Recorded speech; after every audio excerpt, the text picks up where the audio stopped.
KSLA News 12 starts with breaking news.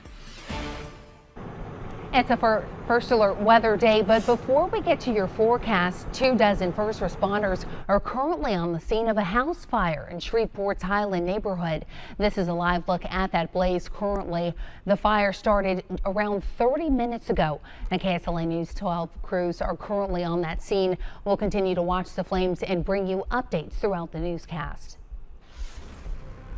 As wintry weather continues through the Arklatex, we're keeping track of all closures. Right now, Louisiana DOTD has shut down Interstate 49 and 220. This is a live look at all road closures in northwest Louisiana. Officials say they're shutting down both interstates just as a precaution. We'll alert you when they're open again. Good afternoon. I'm Corey Johnson. First Alert meteorologist Grant Roberts has been tracking that First Alert live Doppler for you. Grant, when can we expect things to clear up again? Earlier today, Governor Greg Abbott updated the public on the severe winter weather impacting the state. Unlike last year's devastating blackout, he says the power grid is performing well right now and that there is plenty of power for the storm. It shows that there is plenty of power available at this time, as well as plenty of power expected over the remainder of today and early tomorrow. At the expected peak demand, not just tomorrow, but in this entire winter storm event, at the expected peak demand, there should be about 10,000 megawatts of extra power capacity. To put that in context, that is about enough extra power to supply about 2 million homes.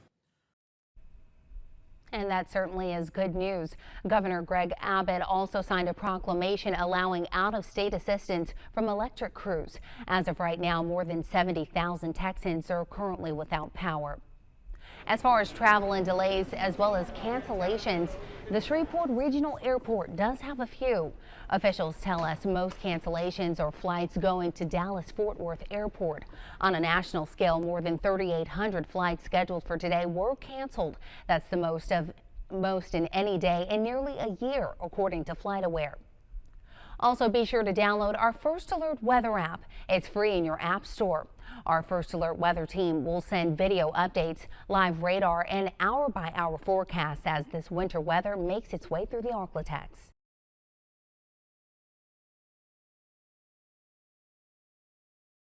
This is a breaking news alert from KSLA News 12.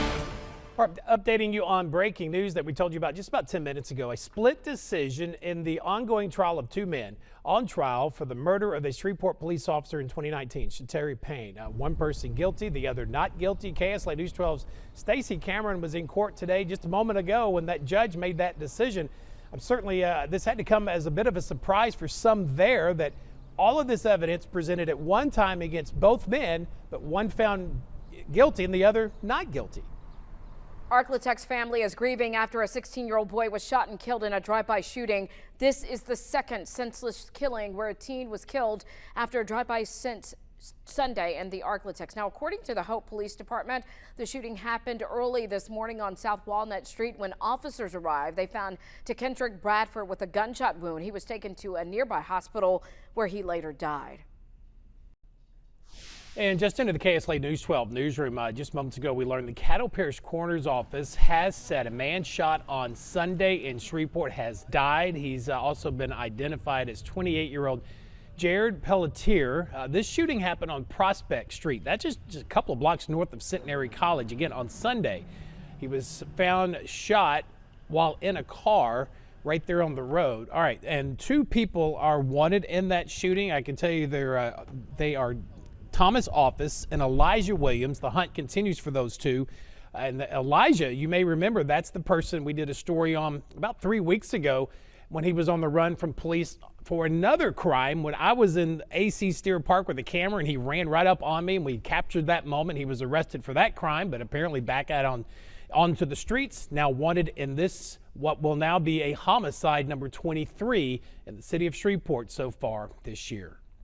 Well, the ongoing saga involving the new head volleyball coach at Grambling University flips to yet another chapter tonight. Grambling University has announced they will conduct an independent review into Coach Chelsea Lucas's decision to recently cut the entire volleyball team, scholarships and all, just months after she was hired. That did not sit well with a lot of folks, student athletes and parents, if you can imagine. We first broke that news a month ago. We heard from players who were clearly upset. KSLA News 12 Sports Director James Hadnot following these new developments for us tonight. James? Well, thank you, Doug. At this point in time, it's really that the Grambling State Athletic Department has put out that they are going to have this new review. As you mentioned, a lot of students, a lot of parents, and a lot of just individuals in the community were not happy with the fact that Chelsea Lucas cut the entire team. There's a way to potentially go about that. She did not go about that in a way that fans or that parents would like. And the tweet that we have here, you can be seen by Grambling State University. It says that Grambling State has engaged in the national office of Lewis, Brisbois, and Beauregard and Smith LP to conduct an independent review of allegations involving the women's volleyball program. The review will be led by a counsel who are experienced in legal matters involving collegiate athletics and NCAA compliance. A final report will be presented to GSU President Rick Gallo. As appropriate, any findings will be shared publicly. Well, tonight, a father and his twin sons behind bars. These three members of the same family arrested on a host of charges ranging from possessing child porn to distributing sexual abuse images involving animals to soliciting a minor to felony sexual abuse charges. The father, Lester Chevalier, was hit with the most serious of charges, computer-aided solicitation through social media and indecent behavior with juveniles. It's that last charge that could see a whole new type of punishment in the future if a new Louisiana bill is passed by lawmakers. That new proposal, it would require convicted sex offenders who rape a child 13 years of age or younger to be surgically castrated. Chris Rosado reports on the bill, but also why the lawmakers suddenly pulled it. Since her bill was deferred, she says a resolution study will be conducted to address some of the concerns those against it had. She also says she will try again next year. Well, do you ever wonder why Great Raft Brewing or Seventh Tap Brewing don't have multiple locations? Well, the answer is really simple. According to Louisiana laws, every additional location a brewery opens, they have to brew 100% of their beer on site. But a bill introduced by Senator Jeremy Stein would change that for microbreweries across the state. If the bill passes, they could make some of that product at one location and distribute it to another. Eric Avery owns a brewery in Lake Charles. He's getting ready to build a second location for his business, and he says if this bill doesn't pass, it means a hefty price tag for him. You don't want to have to get multiple million-dollar canning lines at each location when the one you've got is fully capable of fulfilling the requirements at each of your locations. The committee voted in favor of the bill, sending it to the full Senate tomorrow. If it becomes law, it would go into effect August 1st of this year. At the state capitol in Oklahoma, the governor signs a bill about birth certificates into law. He did so after issuing an executive order banning non-binary on birth certificates. Earlier today, the governor signed the nation's first law banning non-binary gender markers on state birth certificates. This bill would only allow the genders male or female to be assigned at birth. Non-binary means a person does not identify strictly as male or female. People would also not be able to change their gender at a later time on their birth certificate. All right, a great day out there today. You expect it to get hotter. That's kind of what happens when we start reaching the summer months. Checking in with First Alert Chief Meteorologist Jeff Castle. It's a nice little stretch here of dry weather, but I'm sure rain's not too far down the road. Well, after the Louisiana Senate overrode the governor's veto on redistricting maps, something that happens every 10 years, Caddo Parish must now meet those same guidelines. This would impact what areas school board members represent throughout the parish. It would not change where your kid goes to school. Well, there's been a lot of population shift in Caddo over the past decade. So a new district map has officially been proposed for the Caddo School Board, but not everyone's happy with it. Namely, the top man on the school board. Now, the Caddo School Board hired redistricting company Data Center LLC to draft a redistricting map. But the school board president, Tony Nation, says there needs to be more than one option on the table. A different idea of how to make the numbers right.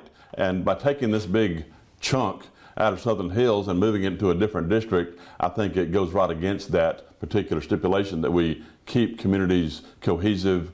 It's the least change as possible from the benchmark plan, and the benchmark plan is the current plan. The school board has to approve a new map by June 22nd.